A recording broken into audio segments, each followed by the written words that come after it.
네, 김정아 기자 안녕하세요. 안녕하세요. 이 청년 수당과 관련된 서울시의회 대응 어디까지 진행이 된 건가요? 네, 청년수당 예산과 관련해서 보건복지부가 대법원에다 소송을 제기한 상태인데요. 서울시의회가 소송 대리인 선임을 마치고 본격적인 법리 검토에 들어가서 본격적으로 이제 대응에 들어간 모양새를 보이고 있는 상황입니다. 네, 그렇다면 이 보건복지부가 대법원에 소송을 제기한 건 어떤 내용일까요? 네, 두 가지로 크게 나눌 수가 있겠는데요. 보건복지부가 서울시의회를 상대로 소송을 제기한 것은 예산안 의견 무효 확인 청구 소송과 예산안 집행정지 결정 신청 이렇게 두 가지입니다. 네. 복지부는 현행 사회보장기본법에서 지방자치단체가 복지사업을 할 때 신설하거나 변경을 할 때 복지부 장관과 협의를 해야 된다라는 조항을 들어서 청년활동 지원사업 관련해서 90억 원에 대한 예산안 제의를 요구를 했는데요. 네. 이에 대해서 서울시는 신규 복지사업을 신설하거나 변경할 때 정부와 협의를 하라는 거지 지자체 예산 편성까지 중앙정부와 협의를 하라는 규정은 아니라면서 제의를 거부했습니다. 이 때문에 복지부가 대법원에다 제소를 하게 된 거고요. 이와 함께 예산안 집행정지 결정 신청도 제기가 된 상태인데요. 시의회 관계자는 단심이기 때문에 며칠 만에 이제 결정이 날 수도 있지만 1, 2년이나 걸린 경우도 있다라고 말했습니다. 이렇기 때문에 판결 시점은 아직까지 불투명한 상황이라 볼 수 있겠습니다.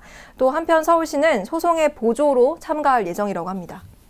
네, 정말 청년 수당을 둘러싸고 정부와 서울시의 갈등이 계속되고 있는데요. 이 정책의 수혜자인 청년들에게 진짜 필요한 게 뭔지 먼저 좀 고민을 해봤으면 좋겠습니다. 네. 다음 소식입니다.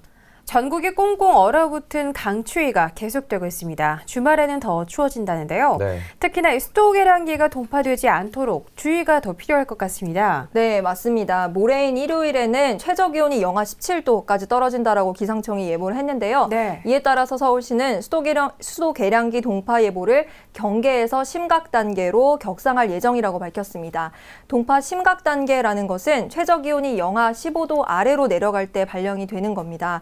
이때는 계량기암의 보온 조치를 하셔야 하고요. 외출하거나 밤에 수돗물을 사용하지 않을 때는 욕조나 세면대 수도꼭지를 조금 틀어서 수돗물을 흘려보내는 것이 좋습니다.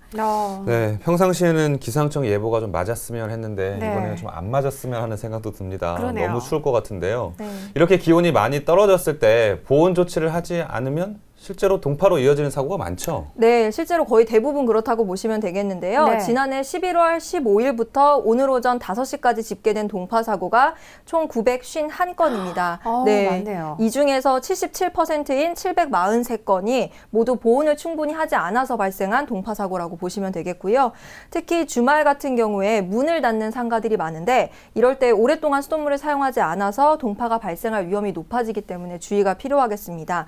또 수도 계량기 같은 경우에는 헌옷이나 솜 같은 보온재로 안을 채워주시고 바깥에 찬 공기가 들어가지 않도록 비닐 등으로 넓게 감싸야 합니다. 네.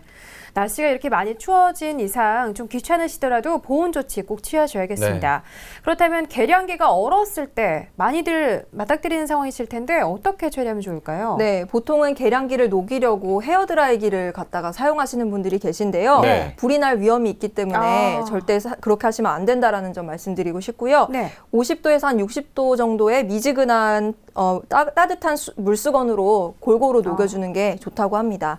그리고 계량기가 동파된 것으로 확인이 되면 바로 120 다산콜센터나 관할 수도사업소로 신고를 하셔야 합니다. 네, 제가 어떤 안내문 보니까 얼었을 때 헤어드라이기로 녹이라고 써 있는 걸 봤거든요. 네, 헤어드라이기는 불이 날 위험이 있으니까 안 되고요. 특히나 많이 뜨거운 물을 갑자기 부어도 계량기가 깨질 수 있다고 합니다. 그렇군요. 미지근한 물수건으로 녹이는 게 제일 좋다고 하니까 꼭 기억해 두시기 바랍니다. 네. 정말 올겨울 들어서 가장 강력한 한파가 찾아오고 있습니다. 철저한 대비 꼭 하시기 바랍니다. 네. 자, 마지막 소식입니다. 서울에 있는 23개 대학이 학점 교류를 졸업 학점의 절반까지 서로 인정하기로 결정했다는 소식이네요. 네, 맞습니다. 재학 중인 학교의 인근 학교에서 학점 교류를 신청해서 듣는 제도는 기존에도 있었는데요. 네. 이번에 서울의 23개 대학교에서 졸업 학점의 절반까지 상호 인정을 해주기로 하면서 대폭 확대가 됐습니다. 서울 지역 26개 대학 총장들로 구성이 된 서울 총장 포럼에 따르면 어제 회원대학 학점 교류에 관한 협약서를 체결을 했다고 하는데요. 이로써 이르면 올해 2학기부터 학부생들이 이들 대학의 강좌를 자유롭게 수강을 할 수 있고 학점도 인정받을 수 있게 됐습니다. 아, 그러면 학교에서 멀리 사는 학생들은 학교까지 가지 않아도 근처에 있는 학교에서 학점을 딸 수 있다는 그럴 수 거잖아요. 네, 맞습니다. 좋네요. 그러면 네. 어떤 학교들이 참여하는 건가요? 네, 이 회원 학교 중에서 회원 학교가 총 26개 학교인데 그중에 네. 23개 학교가 참가를 하기로 했는데요. 대표적인 학교들로는 서강대학교와 이화여대, 한국외대, 중앙대, 건국대, 서울시립대 등 23개 학교가 포함이 됐습니다. 서울대와 연세대, 고려대, 성균관대는 서울 총장 포럼에 해당이 되지 않기 때문에 속하지 않았기 때문에 해당이 안 되고요. 네. 포럼 소속 대학 중에서 한양대와 국민대, 총신대는 불참하기로 결정을 했습니다. 회원학교 학생이면 교류대학에서 개설한 전체 교과목에 대해서 자유롭게 학기당 6학점 이내로 수강이 가능한데요. 재학 중에 교류대학에서 들을 수 있는 학점은 졸업학점의 절반, 최대 2분의 1까지라고 보시면 되겠습니다. 네. 그동안 인접학교의 상호 학점 인정 수준이 6에서 12학점 정도밖에 안 됐었는데 이번에 이렇게 대폭 확대됐다라는 건 알아두시면 좋을 것 같고요. 전공 필수 과목 같은 경우는 자교에서 들어야 하지만 그 밖에는 제한이 거의 없습니다. 네. 이렇게 되면 학생들이 배우고 싶은 분야나 과목 안에서 선택의 폭이 넓어진다는 점에서 참 좋을 것 같은데요.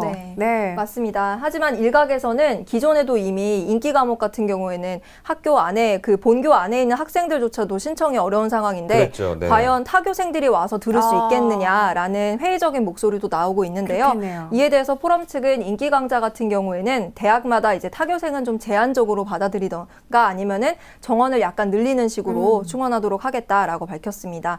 또 한편으로는 대학 교수를 철밥통이라고까지 불렀었는데요. 네. 이 23개 대학이 이제 이렇게 같이 교류를 하게 되면서 교수님들이 실질적으로 한 학교가 아니라 23개 학교 학생들을 대상으로 앞으로 가르치게 되는 것이기 때문에 교수들의 무한 경쟁이 시작됐다라는 분석도 나오고 있습니다. 네, 그러네요. 그러니까 다른 학교 학생이 내가 교수인데 우리 수업을 들을 수 있는 거잖아요. 그렇죠. 그러면 교수님들도 더 열심히 하지 않을까. 네. 또 비교가 되잖아요, 단순히. 네. 예, 그만큼 교육의 질은 높아지고 대학별로 교류가 또 활성화될 것으로 보여서 큰 기대가 됩니다. 네.